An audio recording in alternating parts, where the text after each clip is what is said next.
I am Heavy Weapons Guy, and this is my question.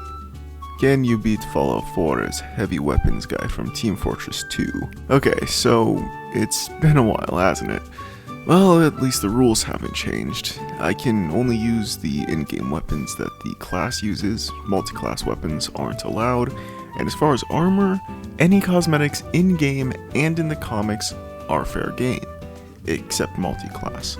I also have to side with the faction that I think the class would side with. Alright, I made myself look like Heavy, and the coffee isn't sending me to Vol 111. I know the issue. I had to reinstall Fallout 4 after the demo video because I had Steam installed on my external hard drive for some reason, and Steam doesn't let me select already made directories from games, so I had to reinstall it, and that uninstalled the mod. Restarting, the coffee had its roofie, and I wake up in the vault, and the voices in my head need help to remember who I am. Heavy, with 10 strength, 4 perception, 8 endurance, 3 intelligence, and everything else at 1. Now, because I can only use my fists for now, I can't pick up any items because I auto-equip them, and I can't equip them, so that sucks. Anyway, I got to the Pip-Boy, and turns out that if you hold down mouse 2, you can take a look around the Pip-Boy. That's pretty cool. Fighting a Rataroach in Sanctuary gave me an idea. Heavy has a secondary item that's just a sandwich. I prefer the Delocos bar, but don't at me. Either way, that gave me the idea of only being able to heal with food. Leaving Sanctuary, nope, I gotta get the extra special points. There we go. Conquered was pretty easy, what with having 10 strength and a minigun. Unsurprisingly, not even the Deathclaw was a match. Moving on to Diamond City, I died to a demo.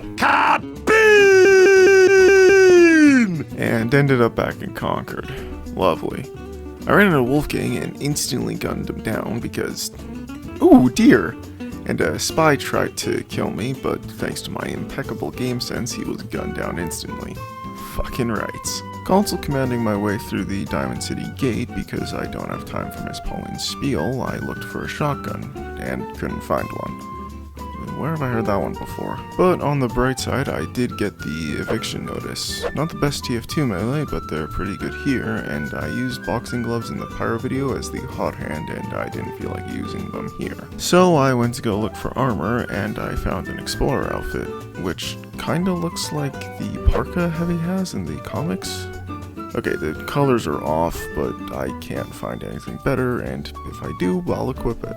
Anyway, it's on to saving Nick. Fighting through the first room, I realized I wouldn't have enough ammo, so I went to Diamond City to not buy any. Fast traveled to Sanctuary because I read that some 5mm ammo can be found at the satellite array. Searching the outside, I realized a massive downside of only healing with food is that I have no way of healing crippled limbs. I was surprised I didn't run into this issue with the Scout playthrough, actually. But going inside, I also found no ammo, so I just decided to run past what I could and saved Nick, then fought our way out.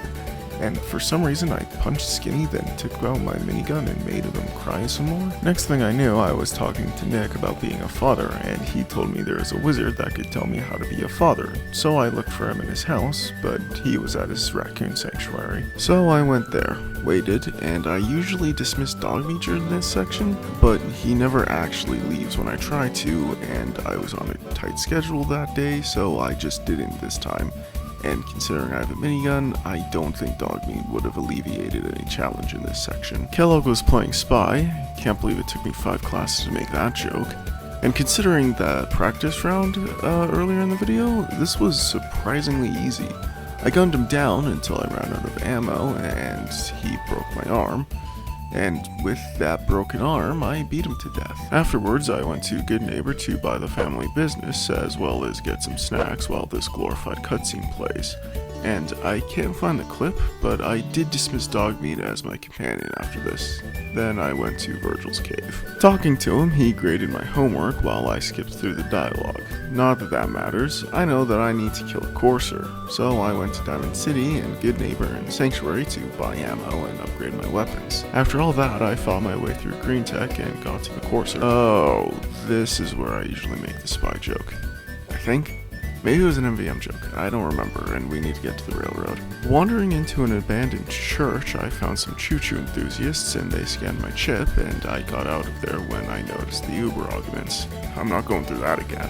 What I will go through again, for some reason, is side with the Brotherhood.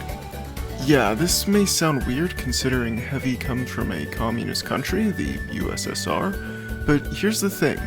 Heavy isn't a communist, his father was a counter-revolutionary, and the Brotherhood of Steel seems pretty anti-communist, so I guess I'm siding with them, alongside some other reasons I'll give later on. Helping with Dance's Left 4 Dead campaign, I've actually never sided with any faction this late into the game. So I got some new dialogue with me telling Dance that I have some info that'll help both of us, and him telling me to fuck off.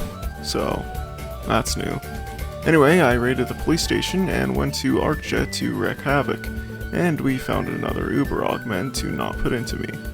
Heading back to the police station, I can finally use the miniguns during these sections.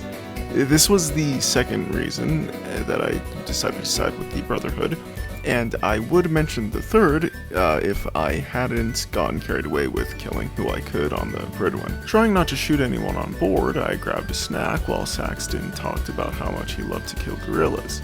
Anyway, I met the 4 people, bought a ton of 5mm ammo from Tegan, and Sarah issued me a set of power armor I sold. Anyway, talking to Saxton about the Institute, he actually has unique dialogue about not wasting meat sacks based on crayon drawings. Anyway, I finally got to use the minigun here and used one inside. Now that Saxton will finally take us seriously, we need to build a teleporter. And Jungle Inferno hasn't come out yet, so I don't have the decreased metal cost. And no, I don't have the Eureka effect equipped, because I'm not playing engineer. So I went to Diamond City to get some materials, and while in Good Neighbor doing the same, I realized there's a certain quest that gives a certain weapon as a reward. The Big Dig. Yeah, I'm doing this quest. So the first order of business is getting Mel out of prison. Just be rich enough and you can get him out. Pretty easy. Now we need to fight through copies of Grey, Blutarch, and Redman. Nothing too interesting happened here, except I realized why this section at the end always broke on me. It was because I needed to take out all the ghouls before Mel would let me to tell Sonia to break the wall, and then it turns out that we broke into Good Neighbor's storeroom. So that means that I chose to kill Fahrenheit so I could get her minigun. That went as well as expected, so I went for the direct approach. After taking out the triggerman, I grabbed the Huolong heater. Yeah, I'm not kidding, we're going with this. For now, at least.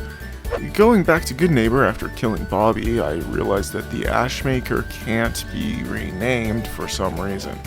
Yeah, I have no clue. Searching up, this is just a known bug, so yeah, I guess I'm going back to the minigun. Because of a rule that you've probably noticed, but I've neglected to mention, is that I have to rename any weapon in Fallout 4 to its TF2 counterpart, and since I can't do that with the Ashmaker, I can't really use it. Alright, continuing with getting into the Institute, I went to the Old North Church for some outro footage, then went up to Listening Post Bravo to find the circuit board, then went back to the airport and built the rest of the teleporter.